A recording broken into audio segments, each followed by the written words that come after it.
I want to bring up an interesting angle on something. I know a lot of people in the West, um, they have their own conditioning, how they think, and they do not have proper exposure to some of the more radical Islamic type of thinking that goes on, and say in a country like Iran. And you might say to yourself, well, let them do whatever they want, but I say that my contention is that they're actually very aggressive. Now, bear with me on this a little bit because this is something I'm not a member of this faith. I'm a little more familiar with it because of involvement, well, close proximity to the Rabbani Trust, which was established by Dr. Rabbani some years ago, had to flee Iran because of religious persecution. Now, this is what I'm going to, talk about tolerance. Now, the average person that's in the West and in the United States does not like the idea of interfering in other people's countries, other people's, political systems, their religions or whatever. Let them do whatever they want. But I have to point out and that it's quite different than what people might think. It's actually, there is a very aggressive, offensive attitude against people who do not share their beliefs. Now, this religion, the Bahai Faith, is actually going to point this out because this is probably kind of how your average, not extremely religious person in the United States might think. They're pretty tolerant of a lot of things, and this faith is very tolerant. It's a monotheistic religion founded in 19th century Persia, emphasizing the spiritual unity of all humankind. Interesting, right? Spiritual unity of all humankind. That even, kind of getting ahead of myself, but that's a little bit of a tip off, if you start thinking about more radical Islam or Islam. It's not exactly like that right there. Now you remember, this faith I'm pointing to is been persecuted in Persia and Iran, especially since 1979. The Shah of Iran was actually more tolerant of this faith. Interesting, huh? I really don't know what the heck's going on over there 110%, but I want to actually point out that they don't share, the religious clerics and the religious fundamentalists in Iran do not share your Western thinking. You're an infidel. That's about the way it is. Now, this is really, to me, when I get into this, I think this is going to prove it to you. It says there's an estimated 5 to 6 million Baha'is around the world in more than 200 countries. In the Bahai Faith, religious history is seen as to have unfolded through a series of divine messengers, each of whom established a religion that was suited to the needs of the time and the capacity of the people. These messengers have been included Abraham, Buddha, Jesus, Muhammad, and others, and most recently Bob and Bahai, whatever, from the Bahai Faith. The Bahai belief each consecutive messenger prophesied of messengers to follow, and their life and teachings fulfill the end time promises of previous scriptures. So they embrace all faiths. Now, the problem with that is Islam rejects them, especially the more radical ones. But this faith here is to actually establish gradual peace, justice, and unity on a global scale. It's nothing about, forcing anybody to do anything. You're accepting all kinds of faiths. Now, their persecution, you see, I'm kind of familiar with this. Like, I'm not very religious or anything, but I'm just stating that I'm familiar with this because of what Dr. Rabbani set up the trust, and he was persecuted in Iran and had to flee, and he came to the United States and he set up the trust, and it's managed by somebody I know. The reason I have to point this out is because it really tells a lot about what is really in Iran. If you think they're just a bunch, the guys that run in Iran are just a peace-loving, benign type people, you're being fooled 100%. They really are bad news. Now, I don't want to compare that with something like what was going on with Gaddafi in Libya. The Gaddafi, regime. I know it was a dictatorship, but he was like on the opposite end of the spectrum.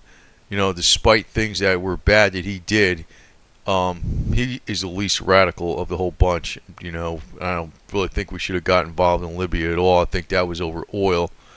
But Iran does have aggressive intentions, but I just want to point out their tolerance for people. They don't have tolerance for other people. Not that regime.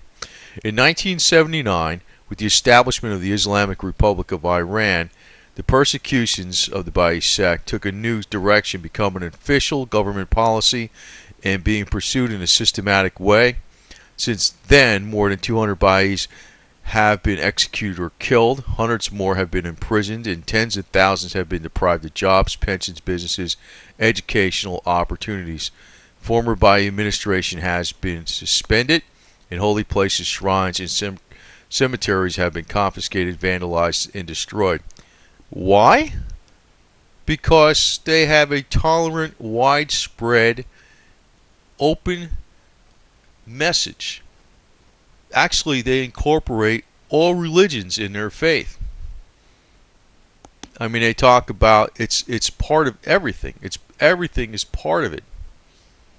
It's, Abraham, Jesus, Buddha, Muhammad. It's all included. It's an all-encompassing faith. And that's against what the clerics want in Iran. And I'm going to tell you again, I don't know about this Shah, very detailed. I know he was supposed to be the worst guy in the world, but something doesn't make sense in some ways. It's because he actually was not against this religion like what was since 1979 when the Shah was ousted. That's when they really got persecuted.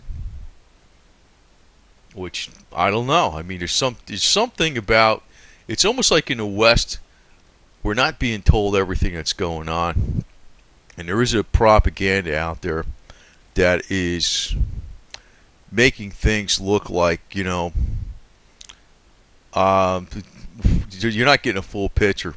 And me just being familiar with this through the Rabbani Trust, I probably shouldn't mention that too much because I don't want to focus too much attention on that. It's that I just realized that what goes on in Iran is actually a lot worse than you think, and the intentions are aggressive. If you are a non-believer, you're an enemy. Basically, that's what it comes down to. And, it's a matter of, do you want people like that are in control of Iran right now to have the power to, harm other people in a bigger way? I say definitely not. It also goes on in this article about the persecution. The government has put in place systematic measures to suffocate the Baha'i community, both economically and socially. A secret government memorandum came to light in 1993 that indicated a coordinated policy regarding the Baha'i question, drafted by the Supreme Revolutionary Cultural Council and signed by Ali Khamenei, the leader of the Islamic Republic of Iran. The document states that the progress and development of the Baha'i community shall be blocked. And I just got to state, why are they being blocked? Because maybe they got like a tolerant attitude towards all types of peoples and religions like the average American might have. So I want people to kind of put things in perspective. And it's not what you think over in Iran. They're not like just trying to be a nice bunch of nice people getting nuclear weapons because now they're saying it's just because of the Sunnis they're afraid of. Well, if they're worried about the Sunnis, well, they're worried about these people. Why are they worried about these people? Look at these people. And these people are been imprisoned and since November 2007. So why are they worried about these people? Because they practice a religion that is tolerant of various religions of the world? It's because you reject Islam. You're an infidel. That's really what they're doing. So you Americans, which I'm one, I kind of have a pretty tolerant view of anything. I really don't care about religion. So that makes me their enemy, big time. Big time. So I basically say to hell with them, you know. I'll send them there too. So I want to actually tell people, you know, that put things, you know, in line the way they really are. That they got no tolerance for tolerant people. You think like they do, and there's a pile of petty religious cleric dictators in that country that are probably the biggest bunch of, I'll plain English, they're a bunch of bullshit. I'm sure they go around telling people every stupid thing that what they must do, but I'm sure they don't do it too, because you know there's plenty of stories coming out of Iran. You know, I've been in the military and I heard people in the military, lots of people were friends, and I've seen a number of things. There's a lot of garbage that goes on in these countries that are fully strict religious laws. You would almost think those laws don't exist, but they're supplied selectively. They're a bunch of religious, there's a lot of religious kooks over there. Now, that could be fine, but I don't want those kind of people having nuclear weapons. So, that's what I'm coming about, and, you know, I don't even want to mention about Israel because it gets too controversial. As soon as I mention that word, I mean, it's almost like I think people are kind of getting burned out about hearing about Israel, so they never want to hear about anything that goes on over there anymore. And it seems like there's a tide of opinion going against Israel in the United States now. But let's leave it out of the equation. I'm just putting it from the viewpoint of what goes on. When you have a faith like this, they're not Jewish. They're basically people that incorporate all faiths into their religion, saying that there was good and there was reasons for each one of these messengers: Abraham, Buddha, Jesus, Muhammad, and they're working towards peace, justice, and unity on a global scale. They're very tolerant. Islamic fundamentalists hate them, and they persecute these people left and right. So, if you think like the average American and you're real tolerant, you're going to be hated by fundamentalists in Islam. That's really how it is. I don't know what the heck to say. I mean, that's exactly how it is. I'm not making this up. These people are actually been persecuted for years. And it got a lot worse after the Shah of Iran, who supposedly was a really bad guy. I don't know, maybe he was worse against the fundamentalist religious clerics. Maybe that was the thing. I am not 100% sure. But I always thought the Shah of Iran was a really bad guy. But, you know, considering he actually was a lot more tolerant of this religious group than after they had their revolution in 1979, it makes me wonder. Actually, probably they're all screwed up. But let me put it to you this way. Iran is trying to get nukes. It's not a game. I know Max Kaiser makes jokes of this garbage like that.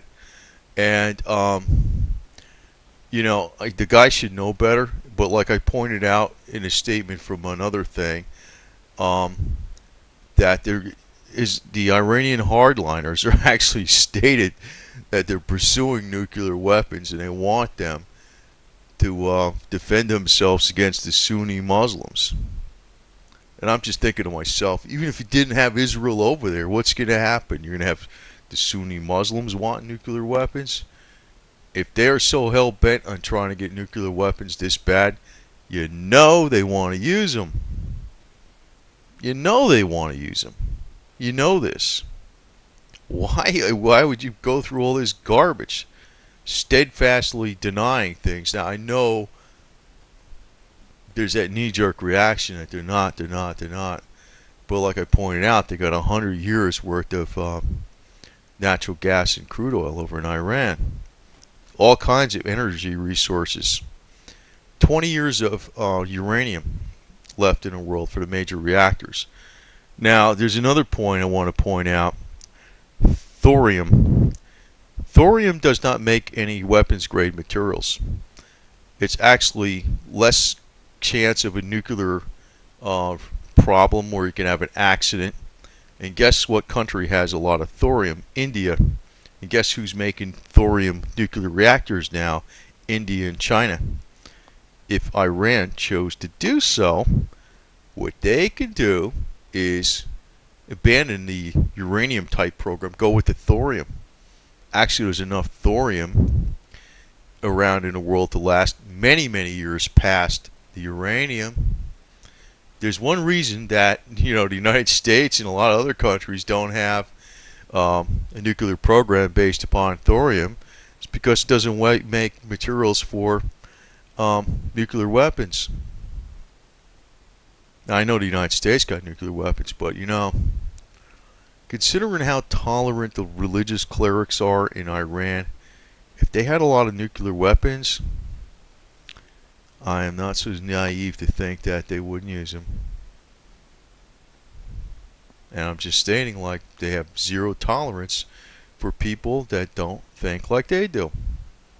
That's why they persecute this faith. This faith is very, open. It kind of accepts everything. That's bad news for Islamic clerics.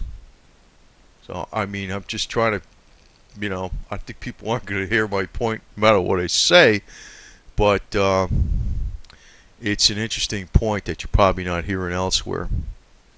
And I'm a little more familiar with this angle. And I just want to point this out. They got zero tolerance for people that don't want to think like they do. So, give them a lot of let them develop nukes? I don't think so.